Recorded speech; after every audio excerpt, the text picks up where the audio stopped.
First of all, I want to extend my gratitude to MUHS for inviting me to participate in this series of talks. For this short presentation, I've chosen to explore very cursorily the idea of the Baroque. What historical and philosophical currents created the Baroque age, and can this tell us anything about the present? What I'm about to say takes its cue from Didier Malreuve's reading of the Baroque. In this book, which is called Horizon, A History of Our Infinite Longing. It's a fantastic book, you should all go out and buy it.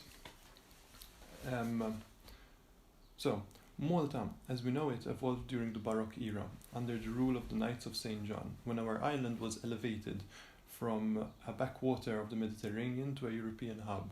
Our towns and our cities also took shape during the Baroque, when the hamlets and chapels which dotted medieval Malta started to condense into larger towns with a church at their centre. And the concept of Malta as a European state with links to the continent also came during this same period. The Baroque is therefore one of the distant horizons into which our Maltese identity opens. And furthermore, I think that the curvature of the Baroque mind is very similar to that of contemporary humankind. Looking back over the history of ideas can give us tools in order to better understand our present, and vice versa too. Understanding the past inside the present helps contextualize a posteriority, which seems distant and almost alien. This will be the most general point that we'll kind of build into, and I'd like you to keep this in mind as we go along. So the question here is, what does it mean to be Baroque? It's kind of great to create a patchwork view of history which accumulates facts to give a picture of how life was lived, and that's the task of the historian. However, this view of the past only comes into full focus when you outline the larger context of psychological forces which kind of conditions the direction of lived experience.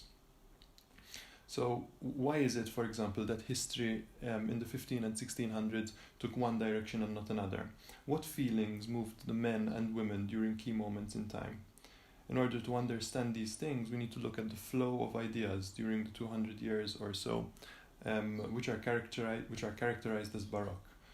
And it seems to me that the most compelling force during this era is the uncertainty that sprouted from the clash between religious faith on one hand and scientific reason on the other. Within the context of this talk, what becomes supremely interesting is how old forms and concepts rotate back into critical importance in the light of contemporary problems.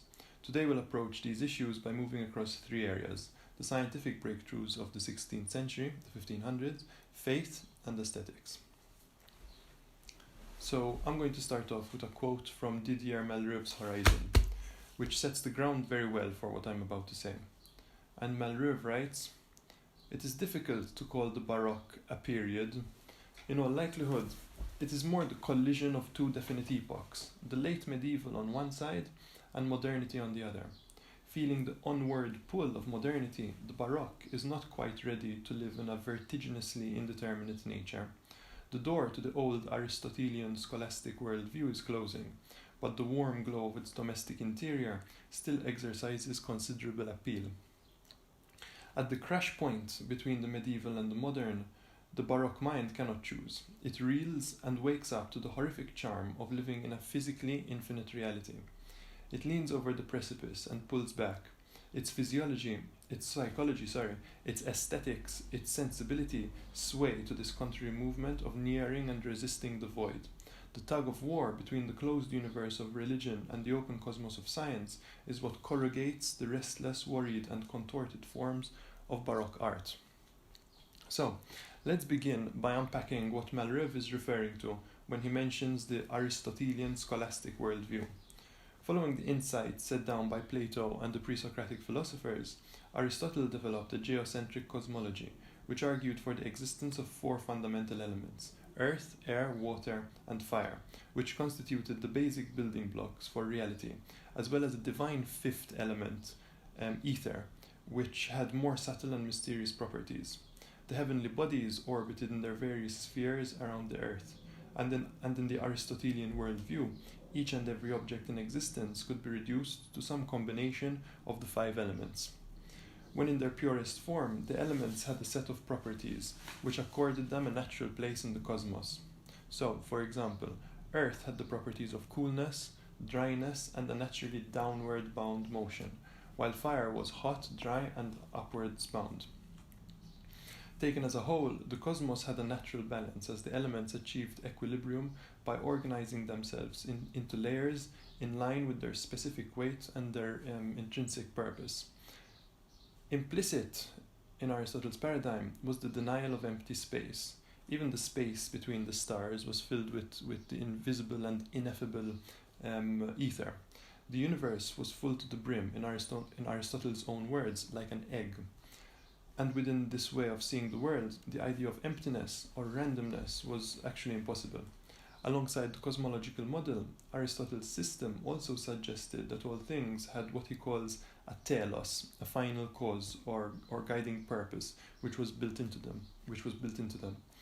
In his De Celio, where he develops his model, Aristotle states that the whole of the cosmos moves towards what he calls a most divine principle. So it's quite easy to kind of see how these ideas were adopted by Christian thinkers. In fact, during the Middle Ages, the scholastic philosophers Saint Augustine and Saint Thomas Aquinas adopted and adapted Plato and Aristotle's insights, refining them and extrapolating from them a theological system which entered Christianity and gave it a new structure. Quite quickly, this became the most dominant paradigm for explaining the world and all the phenomena within it. And this is what Melrev is referring to when he speaks about the old Aristotelian scholastic worldview, which defined the pre-Baroque mind. It's a Christian way of thinking combined with the Aristotelian way of understanding the cosmos. However, all this changed rapidly in the 1500s, with a slew of revolutionary ideas which gained traction and began to disassemble the hegemony of Roman Catholic thought. 1517 saw Martin Luther challenge the Church with his 95 Theses, and just 10 years later, in 1527, King Charles V of Spain sacked Rome, effectively ending the Italian Renaissance. Furthermore, in 1531, King Henry VIII broke his allegiance with the papal seat, creating the Church of England and installing him as its head, setting off a 50-year period more or less of political upheaval. Similarly, momentous revolutions were occurring in the realm of science. The Americas had just been discovered, and the face of warfare changed radically with the invention of the wheel-lock musket in 1500. By 1543, Copernicus had published his heliocentric theory of the solar system, effectively inverting Aristotle's cosmology and directly contradicting the church-sanctioned geocentric model.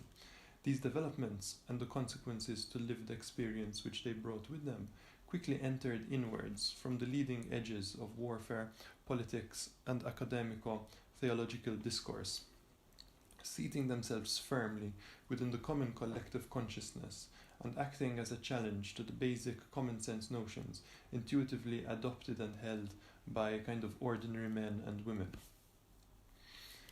So the shift in the foundations of lived experience, which came as a consequence of being caught between two opposing worldviews, caused widespread existential angst, and this is the crash point between the medieval and the modern, which brought about the Baroque.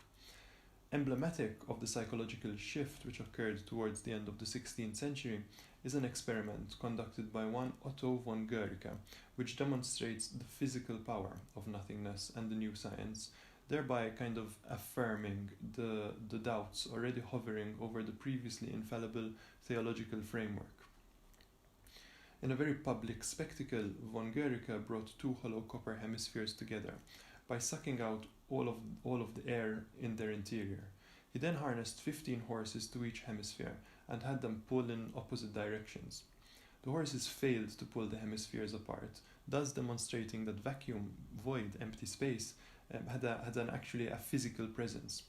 This assertion flew directly in the face of the Aristotelian theological concept of irreducible matter, and, alongside the science and the mathematics of the 16th and the 17th centuries, rather undermined the theological certainty previously afforded by a final cause, which was a most divine principle, again in Aristotle's own words. In more general terms, by the time von Gerka conducted his experiment, there developed a cutting awareness of the limits of human knowledge. Isaac Newton, as well as a few other scientists and thinkers at the time, kind of codified this idea by arguing that space itself was an absolute property. It is interesting to note that Newton himself was an extremely devout man. However, in his 1687 Principia, which kind of revolutionized the face of mathematics and thought itself, he states, and I quote, that absolute space in its own nature, without reference to anything external, remains always similar and unmovable. Contra the Aristotelian cosmology, where every aspect of reality was defined by the elements placed within it, with Newton, space, and by proxy also time, became an empty 3D grid within which things were placed, a kind of framework which was independent from anything that occurred within it.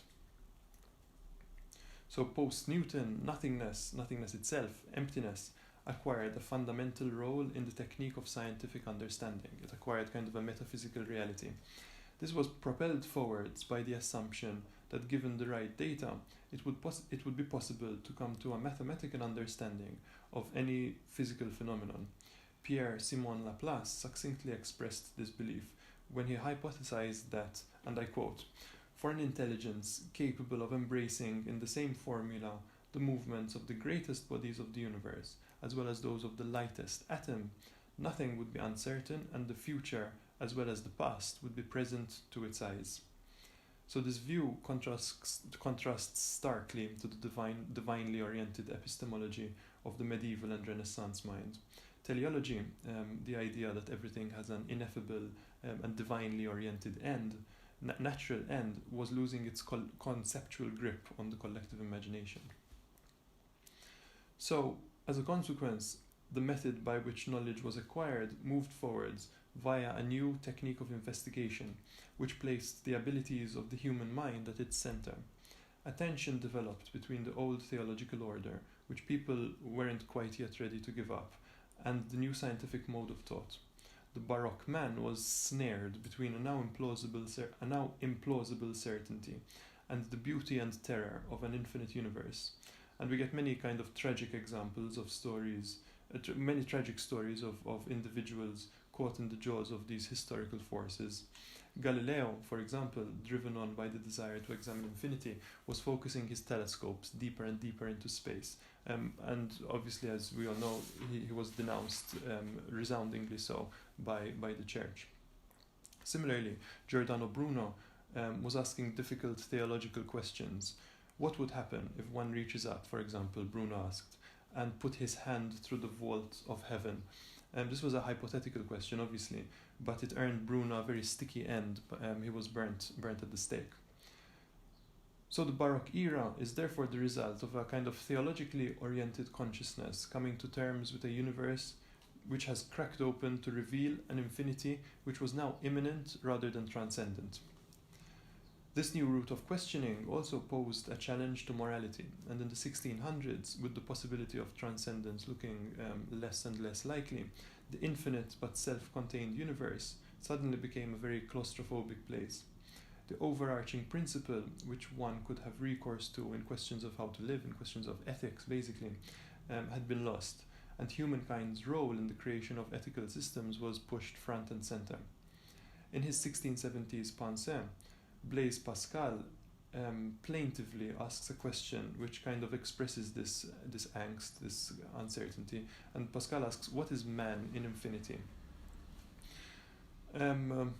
Of course, the Church did respond to these changes. The CounterReformation, beginning with the Council of Trent in 1545, tried to modernize and update Church teachings, adapting them to the new mode of thinking. However, in the face of a changing world, the Aristotelian ideas, which the Church kind of couldn't give up without losing its spirit, were just inadequate, really. Knowledge had to be won by a hard struggle against relentless questioning, and so too with faith, which suddenly had to contend with the weight of scientific reasoning, and thus became a much more solitary endeavor. Baroque belief lost its roadmap, so to speak. Individual experience became the route to God rather than universal experience. So in a certain sense, then, the Baroque era produced a God which could only be approached via a route which was unable to circumvent the questions which it knew to be rational, yet beyond the human ability to answer. In the truly faithful, reason capitulated to the undefined experience of a deity, admitting it couldn't go any further. In Malherbe's view, this is actually a roundabout affirmation of reason, and this is the ultimate demonstration of how it was now reason and not theology which became the ultimate arbiter for marking the limits of knowledge.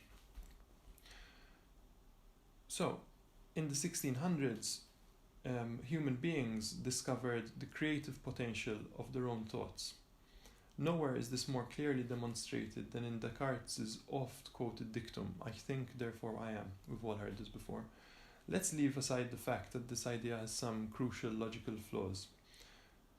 What's interesting is that it demonstrates how deeply the mechanism of narrative creation has been drawn inwards and endowed with the power to open an epistemological clearing.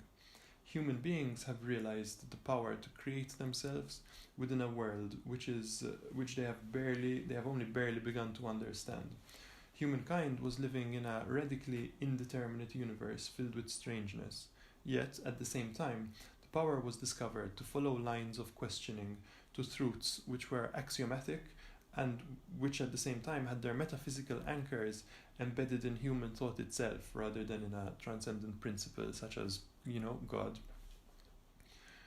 And so, here we come to aesthetics, the restless, worried and contorted forms that Malherbe mentions in the quote which started us off.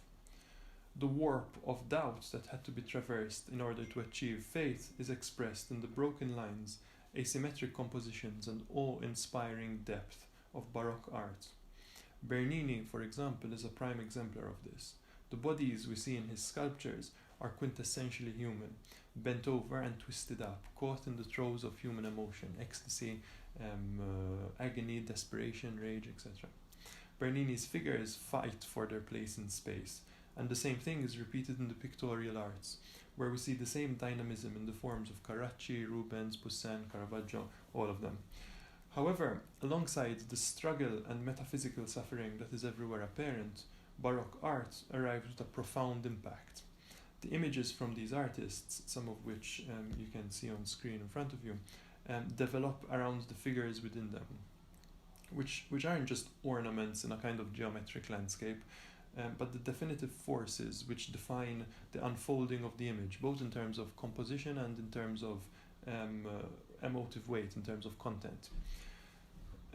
We can contrast this kind of new way of doing art to the self-assured poses of Michelangelo and Raphael, the Renaissance idiom. The human forms fit into the spaces around them like kind of beautiful pieces of furniture, perfectly at ease in their mathematically prescribed occupation of space, occupation of the world. Similarly, the technique of chiaroscuro, which was developed during the late Renaissance and perfected in its usage by artists such as Vermeer, Rembrandt, and of course Caravaggio, can be read in terms of the human struggle for moments of lucidity within a space which is radically closed off and only accessible via a supreme effort against all odds. In images that employ chiaroscuro, we see clarity forming for just one moment in an encroaching darkness. Within this interpretation, the aesthetics of chiaroscuro reflect the Baroque technique of self-creation within an age of uncertainty. Caravaggio's Kiss of Judas or The Taking of the Christ, which is one of my favorite paintings from within the Baroque world, really exemplifies this idea. In this image, which hangs in the National Gallery of Ireland, we see a stark moment of light in a sea of darkness, a stark moment of light which shatters a single action which lasts for only a brief instant but kind of defines everything around it. Just like the clarity of critical thought, which opens a space of understanding within an epistemological darkness, visibility in Caravaggio's image forms for just a second under illumination from a series of enigmatic light sources. What is doubly interesting about this particular work, and I must place a disclaimer here, I'm still not quite sure about this, but perhaps this is something for you guys to think about.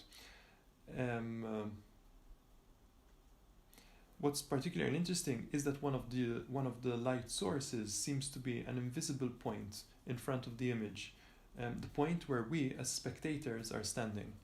It seems quite clear that the reflections on the backside of the armor worn by the knight closest to us can't be coming from the lamp held up on the right side of the painting, and neither can these reflections be coming from the light flooding in from the left side of the image.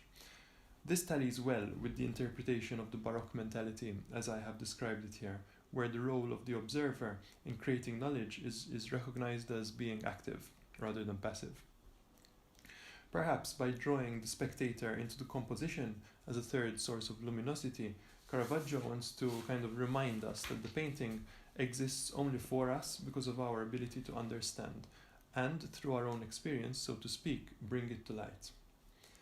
The Baroque wave eventually crested in the Enlightenment and modernity.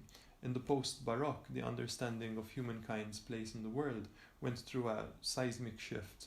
The Baroque, as we have seen, was characterized by an encroaching darkness, which opened up in flashes of bright thought, and the culmination of this historical moment was the intimation of the self as the ruler of meaning, the I which thinks and creates its own being. Now, this turning of the human mind was kind of extrapolated to its logical extreme, to its logical end, by the great Prussian philosophers Immanuel Kant and Georg Wilhelm Friedrich Hegel, who developed a completely new metaphysics which began with human beings as social animals and ended with God, rather than vice versa. Kant's work coincided with the French Revolution and is often gestured to as marking the beginning of modernity as we know it. His genius lay in the realization that we are born with an innate set of capacities to experientially understand the world. And that goes on to condition the way we interact with reality and structure our systems of understanding. Kant endowed his ideas with a solid philosophical backbone, and in so doing inadvertently gave a thorough description of what it was like to live in the era of technology, industrialization, and the primacy of the ego. Here we're saying late 1700s. The mind turned completely inwards, and the gravity of the self within the world became the determining feature of experience. But over here, well, we're deviating, so that's a talk for another day. I'd like to end by pausing for a moment on what our speculations on the foundations of the Baroque might tell us about the present, about our own age, and about our own lives in the 21st century. So, the Baroque was the era of self-creation, where the mind became aware of two things. On the one hand, the uncertainty of reality, and on the other, its own power to push back against this force, against these limits, and create meaning in the face of existential suffering, existential dread. A fault line runs down the middle of the Baroque consciousness, and it is this fault line which prompts me to draw parallels with what is going on around us nowadays. In my estimation, the great shaping force that characterizes our contemporary times is the harnessing of technology in a way which allows a very deft and refined doctoring of fear and desire. We only need to look at what companies like Cambridge Analytica or Apple are capable of doing to understand the profound impact that technology has in reshaping human behavior. However, we're also intuitively aware of the artificiality of the new way of life, and there is a deeply felt dissatisfaction with the hyper-objectification of the self and the urge to maximize every moment of time, thus making the metric for value ultimately financial. In a moment which is decisively neo-Baroque, we are caught between a posteriority which is looked upon as having a degree of lucid authenticity, and a modernity which has placed into our hands a set of extremely powerful technological tools which have the double-edged effect of increasing our capacity to create, communicate, and innovate, while at the same time eroding our humanity by reducing us to data sets which can be exploited algorithmically. And the obvious consequence of this is atomization and the paradoxical breakdown of authentic communication, connection, and self-creation. So where does this leave us? There is a consistent trend across history for human beings to mitigate the realities of a hard scribble life by indulging in an excess of spectacle. Baroque churches exemplify this, heavily ornamented, dripping with gold and bright colors. These churches are meant to mitigate the hard-won reality surrounding the Baroque man, which would be offset by the glamour of stepping into these lavish spaces. Phenomena such as the village feast also perform the same role, as Aldous Huxley reminds us, and increased dramatically in pomp and circumstance during the Baroque. So historically, an excess of lavish living, debauchery, and the general trend towards overindulgence in hedonistic desire accompanies the deepening of a widely felt spiritual suffering, what Ted Hughes, in his introduction to his translations from Ovid, characterizes as the psychological gulf that opens up at the end of an era. The Roman Empire, during the reign of the Emperor Augustus, evidences this, for example, as does the Egyptian Empire before it fell to Rome. More recent exemplars are the French, Spanish, and British empires, which kind of followed the same trend during their decline, becoming spectacularly decadent before flashing into revolution, execution, riots, mobs, and just generally violent social upheaval. The Baroque traces, which lie almost forgotten at the roots of our identity, should therefore act as reminders that indulgence in a fever-pitch licentiousness races towards a very sticky and unpleasant end. However, that said, the artifacts, both conceptual and actual, which resulted from the frissions of the 16th, 17th, and 18th centuries, still amaze us to this day.